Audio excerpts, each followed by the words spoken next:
Beloved, my blessing, my better half, my baby, and soon to be my bride. Na-notice mo, all of this started with the letter B. Because you are my one and only Melka. Ari ko subong katindog sa tubang mo, samtang nagatulog sa mga manamin mga mata. Kag na-realize ko nga gibless with the Lord, kinalabot ko sa akin. You are one of the greatest gifts of God as ever entrusted. Many things I want to tell to you. Madamo ko ang balon sa inyo. But today, I simply want you to know that palangga tigit ka. May gift na siya, it's so much. Thank you for choosing me. Salamat, pinipili mo ko be. Even with all my imperfections, na hindi ko perfect, pero kaya ko maging perfect para sa inyo. Thank you for believing in me.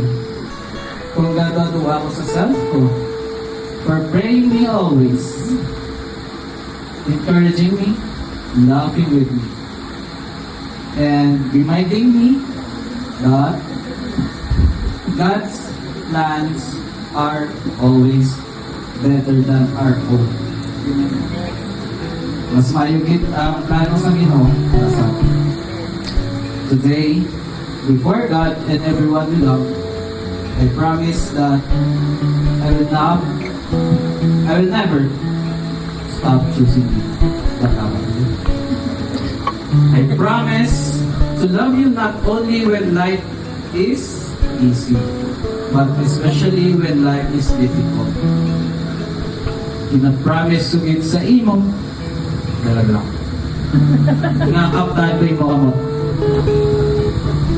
Either naugmanta or birthday, either gituman niya man natin yung prayers na wala. I promise to listen before I speak, to forgive as Christ has forgiven us, and to protect your heart as one of God's most precious gifts.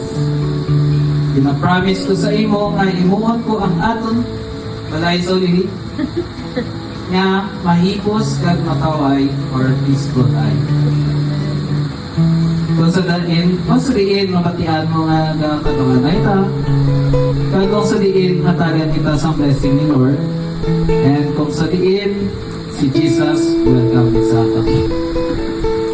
When you are weak, i-remind kita ka na arang ni si God maghahatag sang strength sa aton.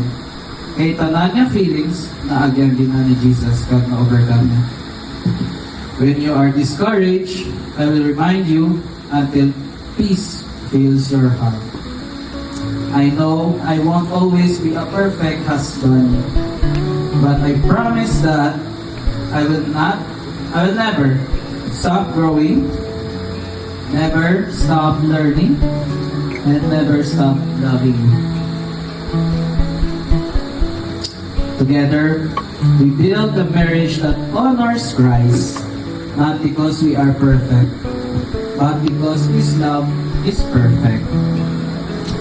Baby Melka, I love you with all my heart. Subong, ginahatag ko sa imo ang alam ko, my life, my future, and every tomorrow that God graciously gave us. I choose to you today. Kung pilit na subong, I will choose you tomorrow. Kung pilit na kabos. And I will continue choosing you for the rest of my life. Promise to give me sa imo, at pwede mo ganyan pansitan. This is my covenant before God, and this is my forever. I love you. You love, Brad.